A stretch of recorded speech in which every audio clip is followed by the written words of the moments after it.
Okay, hello everyone. Welcome. Thank you all for being here. Welcome to everyone in our virtual audience.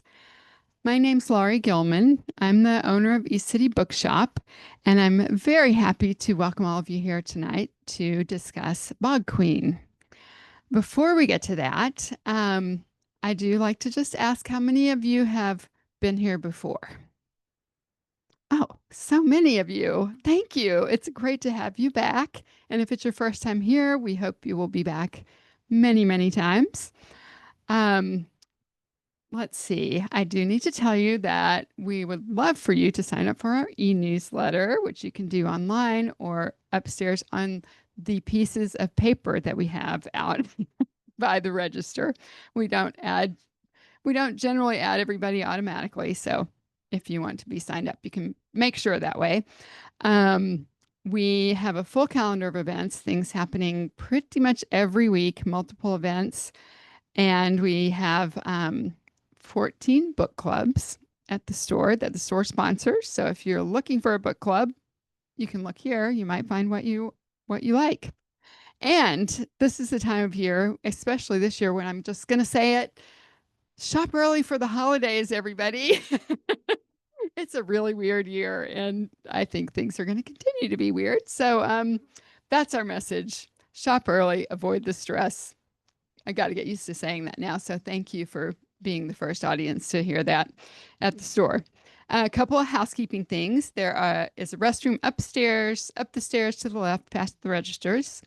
All of the books are for sale upstairs. All books by both authors that we have here tonight. So you can go up and purchase those there. And if you would do that and pay for them and then come back down for the signing, if you purchase a book afterwards, that is much appreciated. It gets a little confusing with the stairs and the exit. And so we learned early on we had to do that.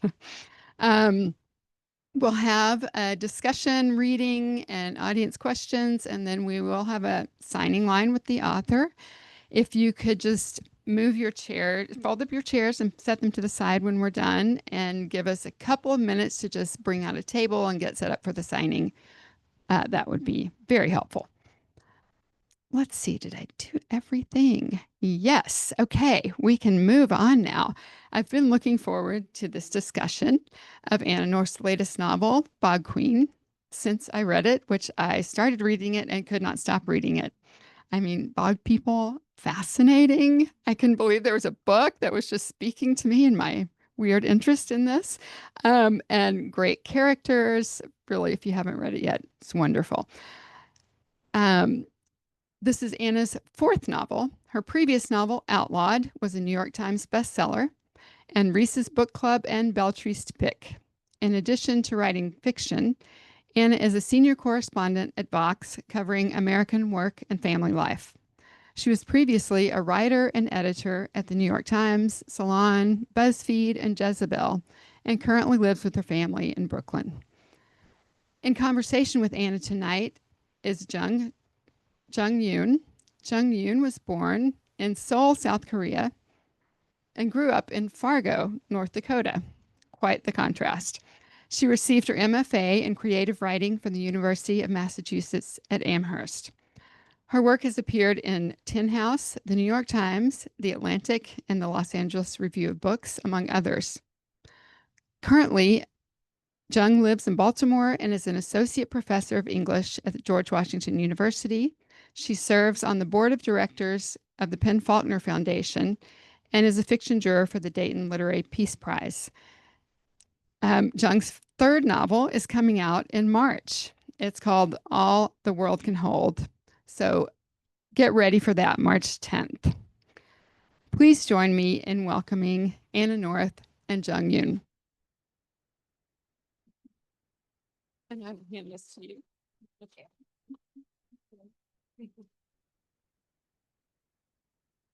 Hi. Oh, I didn't need to bring my water. There's already a water. Hello, everyone. What a great crowd. Thank you so much for being here tonight. I'm so happy to be here talking with Anna about this extraordinary book. I think you wanted to start with reading a quick one.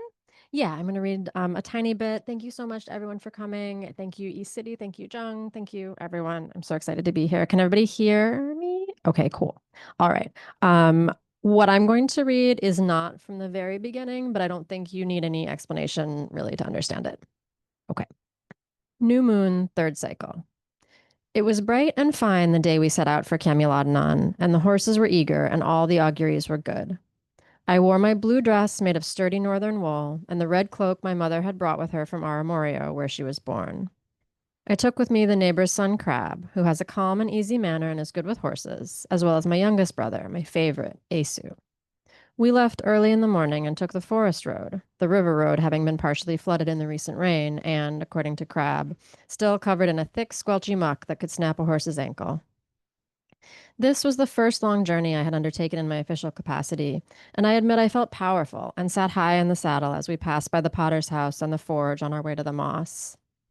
I had been the druid for 2 seasons at that point, and everyone said I was doing very well. I had reformed the record keeping so that each family's sheep were clearly marked and accounted for, and the lowland farmers could no longer simply claim the upland animals as their own when they wandered across the creek and into the lowland pasture to graze, as was their wont in summer. I had also adjudicated several disputes, including a serious one between Butu the blacksmith's son and his neighbor Duro, who had cut off two of Butu's fingers in a threshing accident. My decision in this case, 2 sheep and a goat to be paid to Butu's family along with all the grain threshed on the day of the accident, did not satisfy everyone, but I believe it was widely regarded as fair and wise.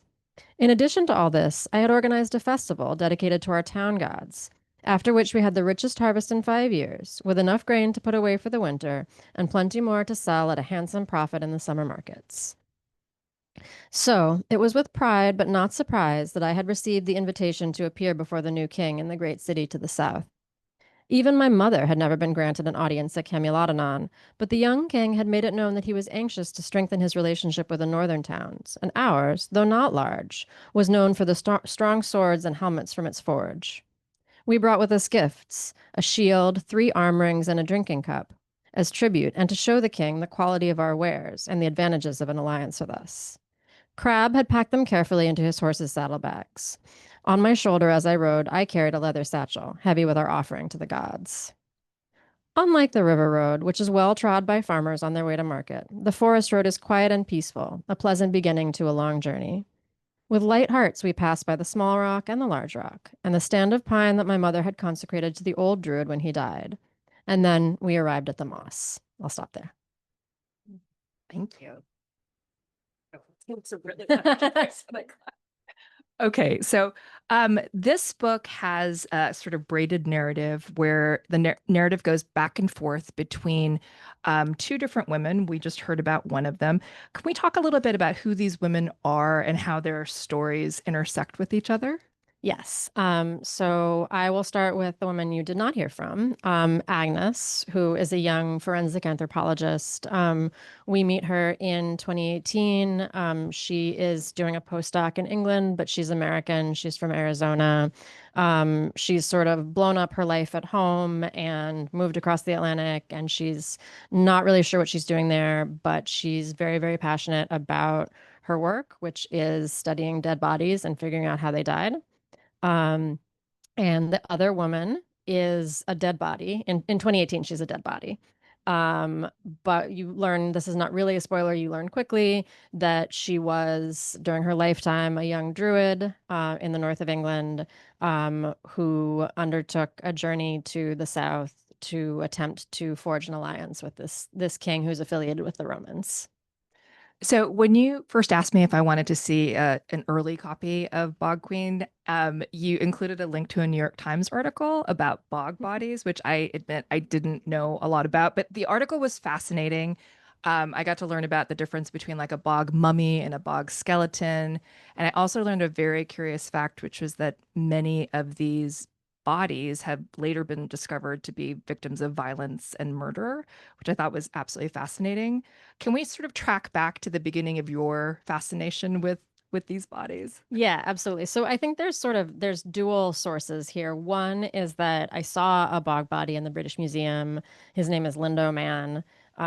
He comes from Lindo Moss in England. And I've seen him now many times. And the first time I saw him, I found it really moving to see him. I think I felt like a very strong sense, sort of a sense that I gave to Agnes in the book, that this is a human person and this is someone who lived and walked around and ate and did his job. And he's still that person, even though he's dead. I think part of it is the way that bog bodies are preserved, and we can get into this more, but they're preserved so well that scientists can often tell what they ate, can tell what they were wearing, can analyze their hair to find out where they traveled during the last year of their lives. So there's so much that we can know, and they sort of carry their life stories with them. So I think that was part of it for me, is just seeing him. And then there are three bodies that have been found in that bog. Lindau Man, who's in the British Museum. There's also Lindau Woman. And when Lindau Woman was found, this was in the 80s. A local man came forward and said, "Yes, that is my wife. I did murder my wife and I threw her in the bog. I confess, book me." And then the county archaeologist came in and examined the body and was like, "I don't know where your wife is, but this woman is thousands of years old." And I thought that story was just so bizarre and fascinating, and I became really obsessed with it. And I decided to, sort of write a mystery based on it. And so that's sort of the jumping off point here. Um, there's also some mistaken identity, and then, there's another body that's involved, and there's another crime that's involved. And so those are the sort of dual sources of my bog body obsession. Um, so I'm glad you mentioned mystery, because I feel like one of the words that is often used to describe your fiction is genre bending. Yeah, genre bending. I heard Lori talking about like buying your Christmas books. I feel like this is like perfect for like people who love literary fiction, history, historical fiction, mysteries, thrillers. It combines so many genres so well. How much did you think about genre as you were starting this book, like or bending genre? I did think about it a little bit. I think when I was finishing up Outlawed is when I sort of had the idea about the bog bodies, to write a book about bog bodies. And I thought, okay, well, I just did a Western. I've never tried to write a mystery. And I knew it wouldn't be like a traditional mystery, because I'm not sure that I fully have the skills to write like an actual mystery, which has like any genre has very specific rules. But I do feel like I learned a lot about like how hard it must be as I was writing this. So for example, I was talking to somebody about process the other day, and I was saying that I had to write the entirety of the Druid story first to find out what happened to her, and then go back and write Agnes's story as like the detective investigating her death, basically. And now I'm very curious to interview mystery writers to find out if they do that, or if they like, if they write everything about the crime first and then sort of like build in the detective work, because I found that very challenging. As a writer, I can't believe you did that. But it makes a lot of sense because you cut at just the perfect places. Like I can't tell you like how many nights I was like reading and I was like, I have to sleep. But then you cut at a place where it made me want to keep going and keep going. But I still can't believe you did that. Thank you.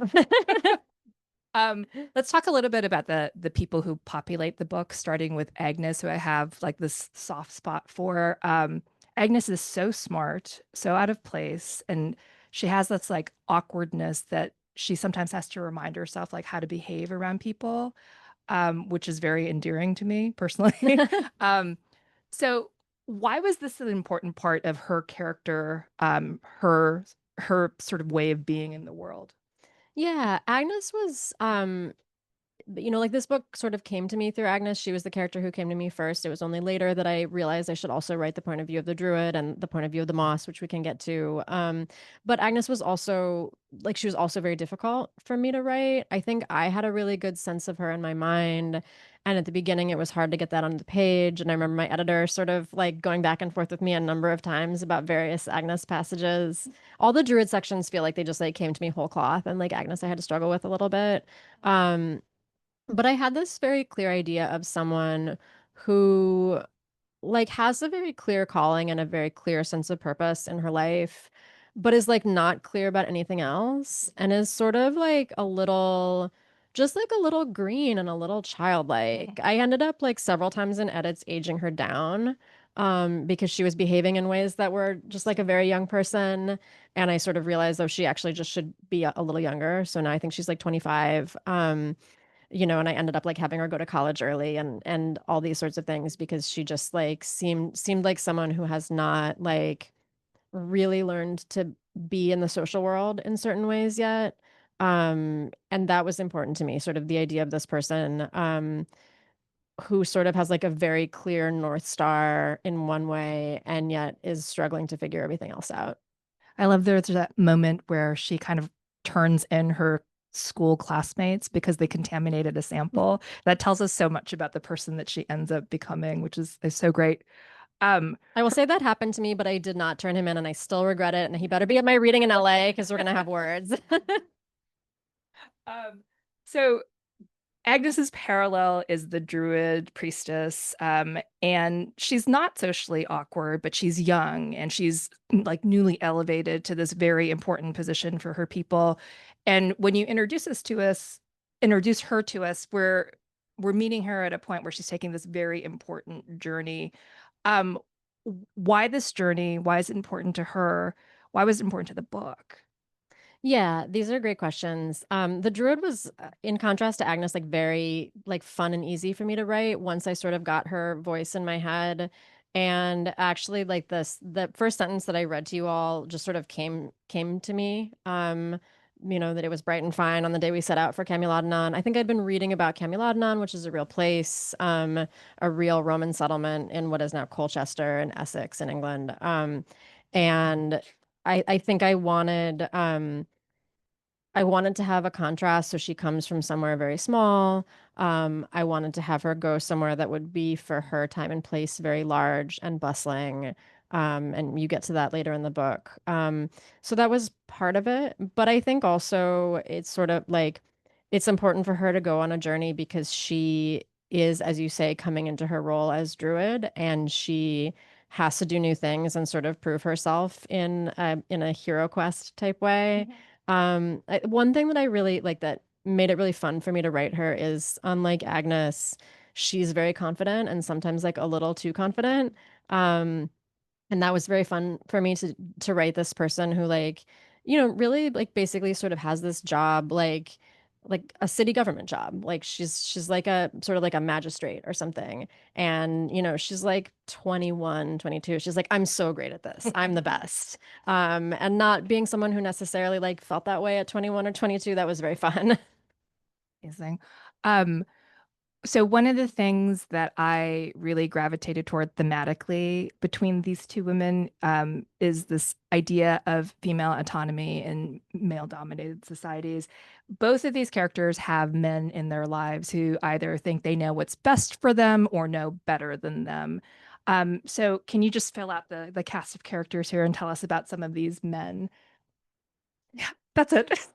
Yeah. No, that's a great question. I think I hadn't realized really that I had done that. And then I was talking to my friend Wahini about the book. And she was like, "Oh, it's interesting, like what a feminist book this is." And I was like, "Oh, I didn't feel like I was like really writing that." But I mean, but I do think when you write about like women doing their jobs, which is sort of what this book is about, like you will frequently encounter like men who think they can do their jobs better, which is certainly the case with the Druid. In the case of Agnes, it's sort of more complicated. She doesn't actually, someone was asking me this the other day about like that Agnes doesn't necessarily face like a ton of sexism on the job as an anthropologist. But she's someone who's come from this upbringing that I think is really complicated, and I wanted to show the complexities. Like she has a very close and loving relationship with her father, and it's a relationship that is also smothering. And it's enmeshed with her relationship with her first boyfriend, and their sort of family relationships are all enmeshed in a way that is smothering, and it sort of like comes to a head in a particular scene where they are really sort of trying, without they themselves knowing it, are trying to really deny her autonomy in a way that she, I think at the time, doesn't have the words for, but is sort of instinctively horrified by and instinctively flees the situation and the entire country. Um, yeah, so that scene in particular, I think, wasn't necessarily fun to write, but felt like important to write. I thought you did the depiction of the dad so well because he was caring and Yeah. had her best interests in mind at all times. But every time he came onto the scene, he just drove me crazy. Just it was so decently overbearing, you know, like that's Yeah. probably the best way of saying it. Well intentioned. So let's shift gears a little bit and talk about a couple of other characters, entities, I would say. There are environmental protesters who are on the scene here. There is a peat moss extraction company, of course. So how did their interests kind of collide with this investigation that Agnes is undertaking? What do they want versus how it complicates what she wants and needs? Yeah, so there's a group of environmental protesters who want to essentially rewild the moss. They want to it sort of exists in a degraded state. A lot of this was inspired by visiting the actual Lindo Moss where Lindo Man and Lindo Woman were found. And when I got there, it's just like in the book, like when Agnes first looks at the moss and it looks like a wasteland, that's what Lindau Moss looks like. It looks like a World War I battlefield. Like it's just trenches, like black mud and like twisted branches. In contrast to if you look at like a living peat bog, like I don't know if you necessarily would call it beautiful, but it's green. There's a lot of bugs, there's a lot of bird life, there's frogs, it's loud, it's busy with life in the way that it is for the druid when she's there. And so I think I wanted to show that contrast. Sorry, now I'm sort of like losing the thread here. No, well, it's a thread that leads to like a question about the environment because Yeah. this is a book Right, that okay, yeah. has like environmental themes. And we learn a lot about the impact of moss on our climate and climate change. Could you tell us a little bit about that? Yeah. So, okay, sorry, I've regained the thread here. As some of you will be aware that I have a 3-year-old who likes to wake up at 3:45 in the morning. So my like cognitive level of performance is relatively low. May increase as I continue on tour and like sleep in a hotel for several days. But yeah, so I visited the Moss itself and I hung out with an environmental group there, and they weren't protesting in the same way. They were really like much more sort of, just kind of like doing tours of the area. But they did talk about the devastation that had sort of slowly been wrought by peat extraction over many decades, and how the moss had gone from being this sort of like green living place to being a wasteland. And so when I started writing the book, I thought about like, what would it be like if there were people there who really were trying to return it to its former state? And there are movements to do that around England and elsewhere. Um, and then there's also in the book a peat extraction company that wants to continue extracting peat. But even there, I sort of wanted to, one of the woman who's sort of in charge of the peat company talks about herself as the bad guy, but I wanted to complicate it a tiny bit. So, she's also like has a plan, like a plan for building housing, and like these are not, I didn't want her to just be like a horrible capitalist. Like there are reasons that you would extract resources from the earth, and there are reasons that you would build things on the earth too. I think these are both like real groups that would have a stake in this place in reality, and that do have stakes in real life bogs now. Um, you didn't read a section of this, but the book opens narrated by the Moss. And there are there are interludes in which we hear from the Moss. Oh, so I'm curious to know this is a strange question, very writerly. How do you go about imagining the voice of Moss, which you did so well? Thank you. It was like it was a process. Um, I did I read a book called Plant Thinking. That's like a philosophical book. It doesn't like tell you how plants think because that's not really a thing. But it sort of tries to imagine what it might be like to be a plant that has a consciousness and what it might be like to be an organism that experiences like time and events really differently. And so I read that, and that sort of like helped me to realize, okay, like people have thought about this, like people have thought about like what it would be like to be some moss that tells a story. Um, and Then there was also in my head this sort of voice. I used to write flash fiction, like when I was in grad school, and even a little bit before, I would write flash fiction and just post it on like a blog spot that I had. And the voice was like kind of jokey and like kind of mean, but also like maybe a little bit creepy. Um, and then when I was thinking about how should the moss talk, I sort of went back to that voice, and I felt like it was like already there for me. So those are my two sort of touchstones for the moss. Why include the moss as like the third sort of narrative sections, along with Agnes and the Druid? Yeah, that's I have a process answer for that, and then I have like sort of a thematic answer for that. And the process answer is that I was talking to a friend of mine. I was like, I was thinking about having sections from the point of view of the moss, but like I don't know, maybe it's too weird. And he was like, usually when you think that maybe you should do something weird, you should just go ahead and do it. So I was like, okay, fair. But I think I also really wanted to like emphasize that the people in this novel are not the only actors, and that in fact, like that the humans in the world are not the only actors. And obviously we are capable of doing a lot of damage, but there's also, sometimes we are damaged by the natural world in ways that we can't control. And I liked the idea of sort of playing with like, to what extent does the moss control things? To what extent is it in charge? To what extent does it call to Agnes or call to the other characters or manipulate them? I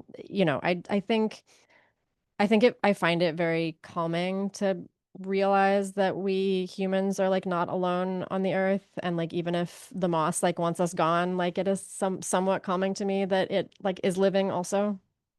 There's a point at which the moss says, eventually we triumph, which is both like so chilling and so humbling. And it's like, it's moss. And then thinking to myself as a writer and also a reader, like she actually made that work, which is so fascinating. Eventually we triumph.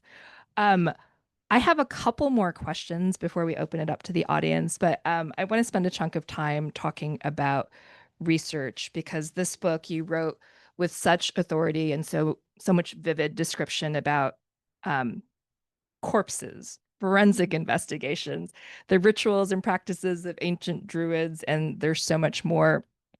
How do you start? Like, where did you start? So one thing that was really helpful is that my best friend actually trained as an anthropologist. Okay.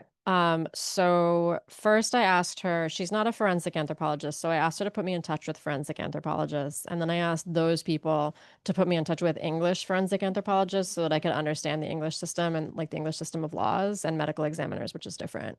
Um, and with that, it was actually super helpful to have my training as a journalist. Like I think sometimes like the ways that my careers cross-pollinate are not obvious, but in that case, like I already knew exactly how to reach out and contact someone and sort of what to say and how to interview an expert. And the only difference is that I offered to pay them for their time out of my advance, because it was not a journalistic interview, so that was not unethical. Um, so that's sort of how I learned about forensic anthropology. And then I read some papers also.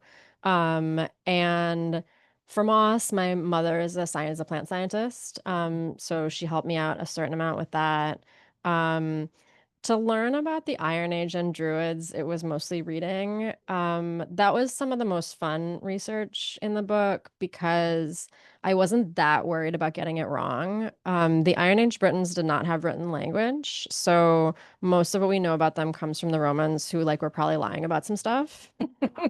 Um, so I felt like I had a certain amount of license. Like obviously I wasn't gonna have the Druid like pull out her phone. Um, but I did feel like there was an ability to imagine what her life might have been like within certain limits. Where I was much more nervous about the forensic anthropology stuff, and like I asked my friend to read the whole draft and everything, but I did not have any druids read this yet that I know of. What was like the most surprising thing that you uncovered in your research? Maybe it ended up in the book, maybe it didn't.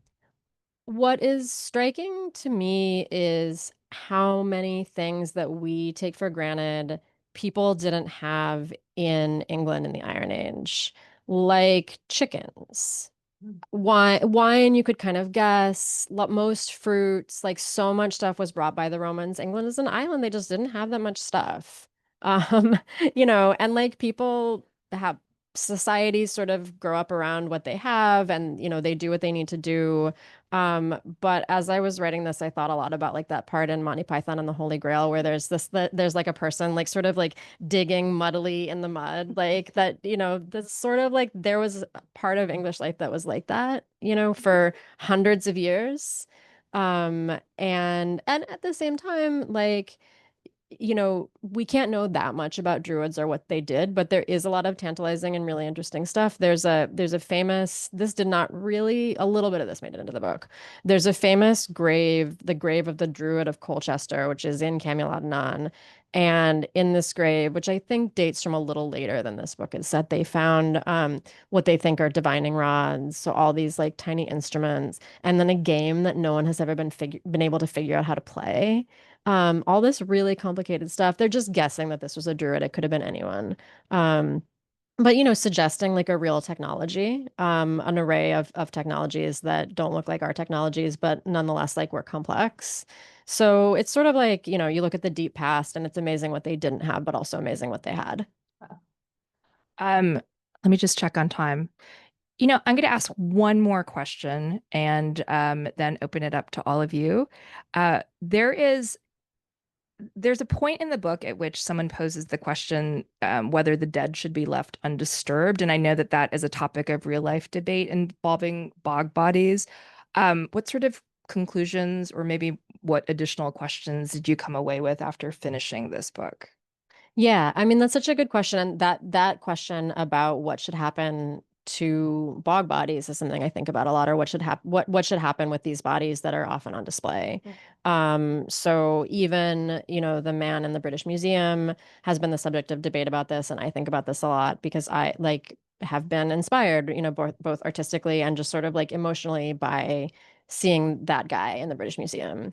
And at the same time, I understand the argument that this is a human person and maybe we shouldn't be looking at him. And also the argument that probably the people who buried him did not intend for him to be viewed in a museum. I mean, they didn't have museums. Probably they didn't intend for him to be viewed, although we can't know. I think those are really interesting questions. I feel less conflicted about going to see Lindau Man in the British Museum than I do seeing a lot of things in the British Museum that were stolen. He was like kind of stolen, but at least from English soil. Like if they were going to put him back, they just put him back like, a few miles north. Um, but I do think like there are real questions that are raised in the book about not just how we should treat the dead, but how we should treat the past. Um, how we should honor or try to honor the intentions of people whose intentions we actually can't really know. I think that's very difficult. And then I think another question that I deal with a little bit in the book is sort of the value of knowledge, like the value of the kind of work that Agnes does. Agnes is very obsessed with finding out who this bog body was, how she died. She's very upset when she realizes she might not be able to answer all these questions. Um, and the environmental activists are saying, like, right, but you're destroying this ecosystem in order to answer these questions. What is it all for? And I think that actually is a pretty valid point of view. Especially as I've gone on to do more like since I finished this, I've done more reporting on peat and peatlands and have found that actually even like very small disturbances can really harm those ecosystems and reduce their ability to like sequester carbon, which is something that they're really good at. So they actually fight climate change, and that capacity can be quite easily destroyed even by like relatively small disturbances. So it's kind of possible that Agnes is the bad guy here. And I do want to sort of like, think about that. Okay.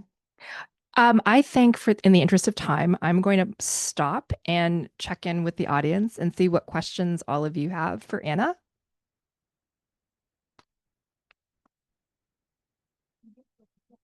Oh, great. If you were to put the book in someone's hands and select the perfect setting for them to read the book, the location, what they're drinking, maybe what they're listening to, what would be the perfect setting for reading Bog Queen? Oh my gosh, I can repeat it. Is just what if I could select, or if any of us could select the perfect setting to read this book, to read Bog Queen, including where you are, what you're drinking, and any other. I have a great idea for drinking. Okay. Say mead. No, I'm gonna say mead. So I did. I felt for research for this book, I felt it was important to try mead, and because I do live in Brooklyn, I live down the street from a wine store that proudly sells like not one but several kinds of mead. So I picked one out. It's really bad. Don't drink this. It's horrible. It tastes like kind of like cough syrup. It's really sweet.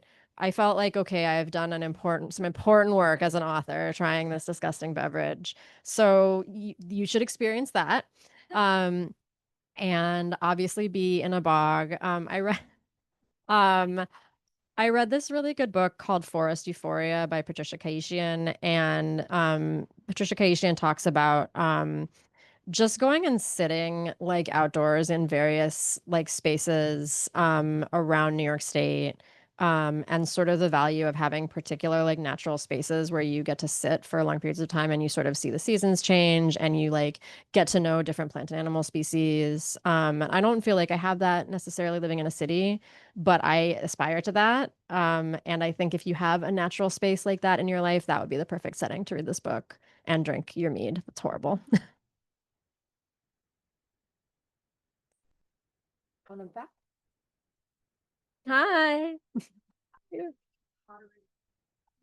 little bit more about bogs themselves. Like, what is it that actually allows them to preserve the bodies so well? And just what is it about peat that lets us kind of have these things that are preserved for so long? Oh my gosh, thank you for asking this question, Fabiola. It is, what is it about peat that preserves things so well? And the answer is that it is anaerobic, so it doesn't have air. So I mean, peat is actually like it's a special substance in so many ways. It can form from moss, it can form from other plants, but it's basically like anytime that plant or organic matter gets all like pressed down and crushed up and it is getting added to more than it's decomposing. So it's just like building up over time. And that creates an environment where there's not enough air. And often it's also very acidic. So those things together basically mean that anything that goes into it is also not going to decompose. So that includes human bodies. It also includes clothing. The different peoples in Northern Europe would sometimes put butter in bogs to preserve it. And because of that, some scientists think that they knew that the bogs were preservative. And if they knew that the bogs were preservative, did they maybe put the bodies in there on purpose to preserve them? That's what like makes me feel better about going to see the guy in the British Museum is it's like maybe they knew that like the people of the future would go and look at him one day and he would be the same. I don't know, but thank you for that question. Hi.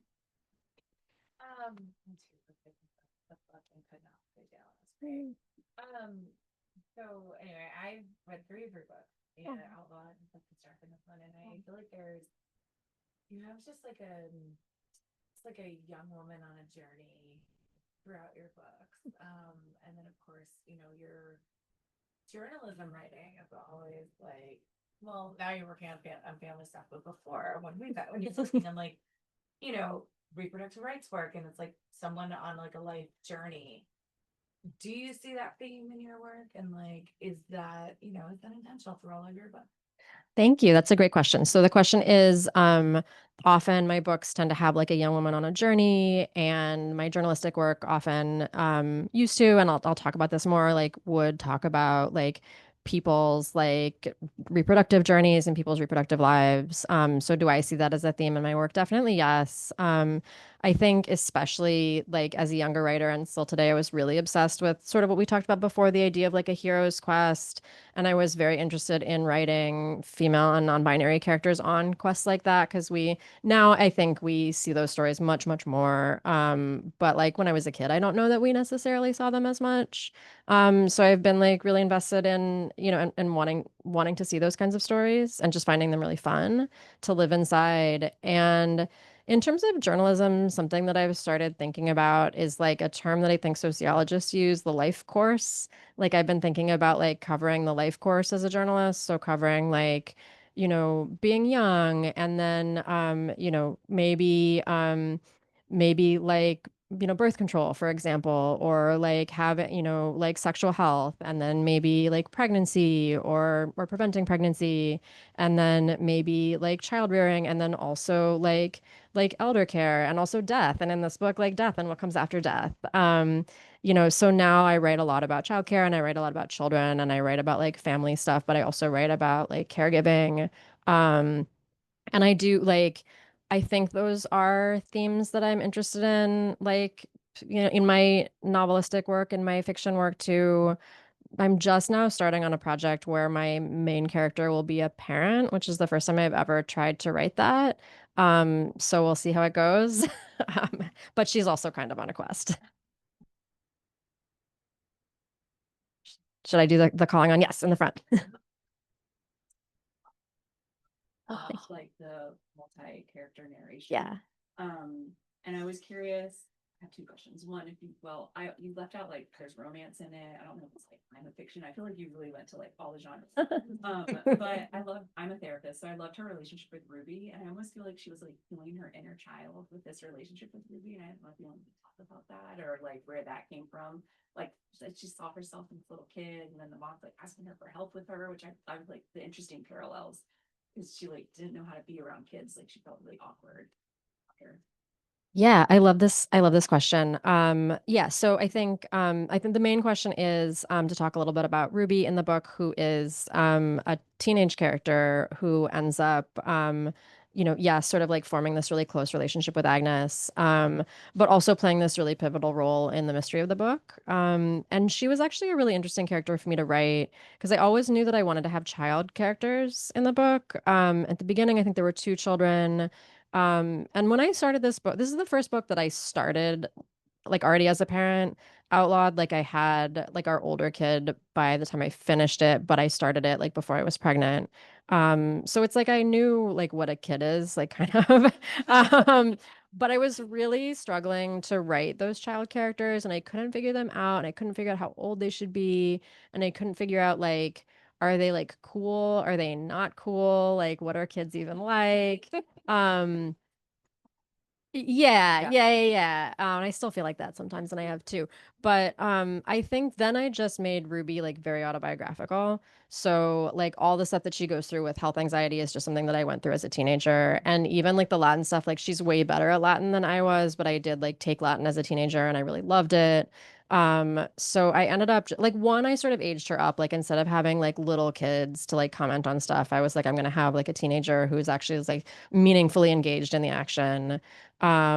And then I sort of just gave her like, you know, some stuff that I dealt with as a kid. And I think that also like helped her sort of vibe with Agnes because part of what animates Agnes is that understanding death and understanding dead bodies has actually kind of helped her deal with a fear of death and deal with like a fear of death that really like cast a pall over her childhood and informed her really difficult relationship with her father. So all those things kind of like rolled up into that Ruby character for me. And I'm so glad that you listened to the audiobook because I love the narrative. Lily Newmark is wonderful. Um and that process was really fun because we like I got to listen to different actors and I think they were all English, but like were known for being able to do American accents. So that was like I listened to both accents and it was just very fun. Yeah. Yeah. Oh wow. And my last question was, what's a book you read this year?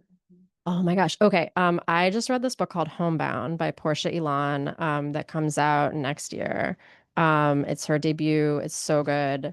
It is how to describe it. It spans hundreds of years. It has robots, it has seafaring, it has video games, but it's also this like really sweet family story. It is definitely genre bending, and it really blew my mind in a way that like I feel like a book hasn't in a while. Portia Elan, Elan. Yes. Can you talk at all about your work as a journalist informing your work as a writer and potentially affecting the research and how the two intertwine in both of your work? Thank you. Yeah, that's a great question. So I'm going to talk about my work as a journalist and how it informs my work as a fiction writer. Some of my journalist friends are here. Hi. Yeah, I think sort of like I said before, I think the biggest like concrete example is that like I learned how to interview people from being a journalist. I mean, I also learned how to research from being a journalist, but I think the research that I do as a fiction writer is very different. Although it's not totally different. Like something that I'll do like on a reporting trip is like take a bunch of photos that I'm not actually going to use for the story, but just to remember what things looked like. And that's also something I did when I went to the bog. And actually now a bunch of those photos are going to come out in a Vox story later this week, so look out for them. Um, but so certain like just craft things. I think the nice thing that's also a hard thing about doing journalism is that it keeps you really engaged in the world. And so that's really beneficial for fiction writing because you're constantly getting inputs. Like I wrote an essay about this a couple weeks ago, but I tried to write some of this book while I was like in the hospital waiting to have our second child, and like nothing was happening to me. And I was like not getting like there were no inputs from the outside world. And I didn't get any writing done. Like I was there for 2 weeks and I really thought I was going to get a lot of writing done. And it was like just no, nothing, very bad. So I think journalism like fills your mind with inputs and keeps you engaged and keeps you like understanding what people care about. Obviously, like sometimes the things that you're engaged with are very troubling. But like that is also something that fiction needs to deal with too. So I think those are things that journalism gives.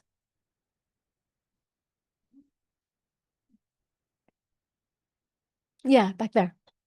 I feel like throughout the books I've read, I read Outlaw, so I'm excited for this one, but I saw in your first book, America Pacifica, that it was in the future and that you got past, future, present. Is there any one of those that you're drawn more to writing in? Like what makes you pick a time period and what does that look like for you as far as like the world building of it? Because I think they're all very vivid. I'm curious about that question. That's a great question. So the question is, my books are set in different time periods, and some of them are set in the future, or some set like Outlawed is set in like an alternate past. And sort of how do I think about time periods and how do I choose those? I always think about my books in terms of whether they're set in our world or not our world. So America Pacifica is set in not our world, and Sophie Stark is set in our world, and Outlawed is set in not our world, and this book is set in our world. And actually, I'm just starting to work on a new project now that I believe is set in not our world. So maybe I just switch off. But so I think that's part of it is really a question for me of like whether like, is this like, it's not so much like, is it a realist novel, but is it set in what I think of as the real world? And this book, even though it has elements that are sort of supernatural, like I think it is set in the real world. Um, Whereas Outlawed is set in a different world that I made up. But it was really funny when I wrote America Pacifica. I had an editor.